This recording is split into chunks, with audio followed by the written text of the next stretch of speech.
টি-20 বিশ্বকাপের সেমিফাইনালে খেলার সুযোগ হেলায় হারিয়েছে টাইগাররা। আফগানিস্তানের বিপক্ষে বৃষ্টি আইনে ৮ রানে হারের পর সাবেক অধিনায়ক মাশরাফি বিন মুর্তজা নিজের ফেসবুক আইডিতে লিখেছেন, এই ম্যাচ ১২.১ ওভারে জেতার জন্যই খেলা উচিত ছিল বাংলাদেশের, আর সেটি করতে গিয়ে যদি ৫০ রানেও অল আউট হতো দল, দর্শকরা সেটিকে সহজভাবে নিত। মাশরাফি লিখেছেন, আর যদি এই ম্যাচ জিততাম বিবেকের কাছে হেরে যেতাম।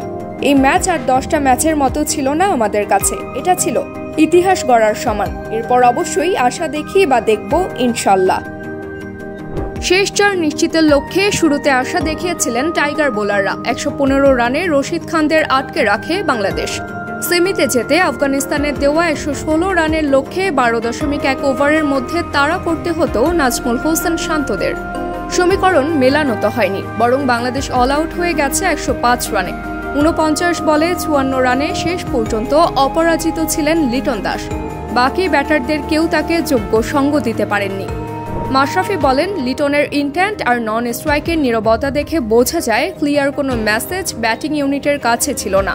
আর যদি থেকেই থাকে তাহলে এক বোলার ২ ওভার পরপর পরিবর্তন হয়েছে, যেটা শেষমেশ এমন জায়গায় দাঁড়িয়েছে যে সার্ফ ম্যাচটা জিতে প্রথমবারের মতো টি-20 বিশ্বকাপের সেমিফাইনাল নিশ্চিত করা আফগানিস্তানকে অভিনন্দন জানিয়েছেন ম্যাশ। তিনি বলেন, অভিনন্দন আফগানদের, কি দারুণ তাদের শারীরিক ভাষা, শেষ পর্যন্ত লড়াই করে যাওয়া এবং শেষে তাদের সেলিব্রেশন। নিশ্চয়ই কাবুল এখন কাঁপছে। Desk report, team sports news.